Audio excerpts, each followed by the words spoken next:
Welcome to another video. And today, instead of buildings, we're going to be getting into designing and 3D printing and then painting some green and white cream coaches from Thomas the Tank engine, the model series. So what we have going on here is prototype number 1.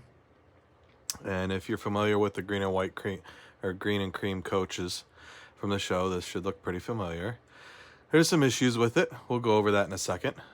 And then before we get to that though, I took a lot of kind of dimensions, inspiration, I guess you can say, from the Scarloey coaches in some form or fashion. And as you can tell, they are much larger, much too large for that. So the next one I make will be probably significantly smaller depending on how this looks behind Scarloey and Rheneas and them. So let's get started into prototype number 1.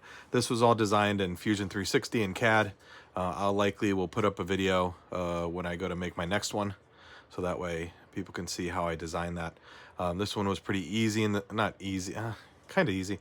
You design it in a quarter and then you mirror it, and then you mirror it again. And so you only have to design a quarter of this and then mirror it against each other, as long as it's a symmetrical piece. Otherwise, you may have to put in more time. So as we look at this, some improvements we can make on after the first prototype. The buffers are way too small, almost comically too small. Wow, that just does not do it. Next, the plate for the footpath isn't that bad, really, I think, but I want it to be more noticeable. I want it to, maybe it shouldn't be, but I did make it more noticeable. So last but not least, some of the pieces here for the seating that goes inside was too large. This might be the one I fixed, so we'll see if it is. But it's like a perfect fit, and so there's not enough clearance. So that was the other issue. I printed these off separately, so that way they could be painted, worked up, and then glued in place once everything is kind of as it should be. And as you can see, that one is just really having a hard time getting in there. It's nice because it's going to stay in place. You don't need a lot of glue, but we need more clearance. So that's prototype 1. As I leave that there, here's prototype 2, and as you can already tell, if I take that seat out of there, the buffers are significantly improved. The thing I didn't talk about with prototype 1 was the axles. So I don't know if this is the correct size wheel that I'll be using. I bought some from eBay and I'm waiting for them to get here, but this you can see would fit in there, but unfortunately there's no way to get them in there without breaking the resin. And so that needed to be adjusted, and the holes are too small. See a tiny hole in there. It's just not going to work. So on to prototype 2.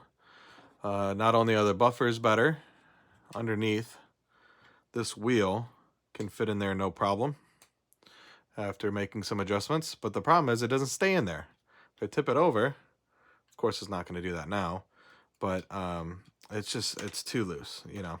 So one issue, and I thought about this before I printed it, was that by having a notch here and here, one of these sides should not have a notch. The other thing is, this hole that I created goes all the way through down to the hole in the center, this part to help it kind of fold in. It needs to have some more resistance. So I tried to shorten that up, kind of keep it a little tighter. We'll see how that works. But the distance itself seems to be pretty spot on as far as for the wheels not to rub against the resin. And the distance from this place to this place is the same, but you'll also notice that I gave it some more height, so that way it fits a little bit better. Lastly, the inside and the external area is pretty much the same. Nothing there changed. You can tell that there's these like little, I don't know what these are called on a car, but those little areas that stick out to show some definition, like in the TV show much more obvious here. And so it'll be interesting to see what that looks like painted and weathered. And then lastly, we shortened up the seats. So when we put those in, once again, this might be the long one. Nah, it seems to be the correct one. So now when we put this in, it will, sit in there like so, and we'll glue it in there. That might be a little bit of a pain. We'll see how it goes. I guess one thing I could potentially do, just off the top of my dome, actually recording this video, is I could put a little notch in there in the base to where this would sit in there. And then with it being able to just sit in there, it would kind of hold it in place. So that might be a good idea for the future. The other thing is, this seems to be a tad too short. And so if I just give it a little bit more length there on the side, that would help. So lastly, the roof. We need the roof. So this is the initial one, prototype one.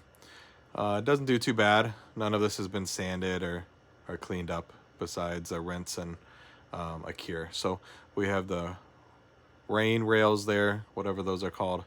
And on prototype one, it fit pretty well. There's a little bit of a gap, and so that's not great.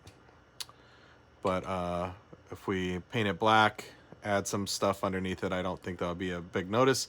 The other part is most people are viewing it from a setting where it's lower, and so I don't think you're going to really see that, but that is going to be something I would adjust in the future. Lastly, so for the next prototype, it was longer. I extended it by 1 millimeter or 2. However, the print, the supports, I must have had to adjust because it's kind of warped. It's not as defined. It's not as polished. It seems to be just not great. So I'll have to figure out how to improve the supporting for that. So that is prototype 2. Prototype 3 is already going off. One of the things I've done is, you can see this little line here.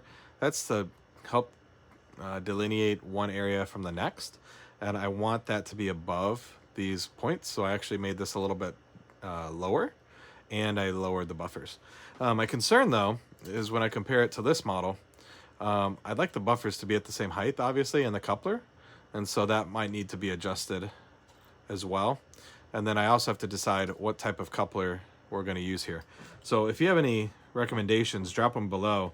Trying to find these exact Bachmann style ones is kind of a pain in the butt. You can find them, but you can't really buy them in bulk in the States. and UK, probably a little easier. So we'll see. But for at least this Thomas the Tank. And the other thing I think we can do is just create a NEM pocket and then steal some of these from one side and install it into this one. So maybe I just have to practice getting the gearbox, because that's the other part we're gonna have to figure out once I get this kind of finished. Not perfect, but as the first run, not too bad.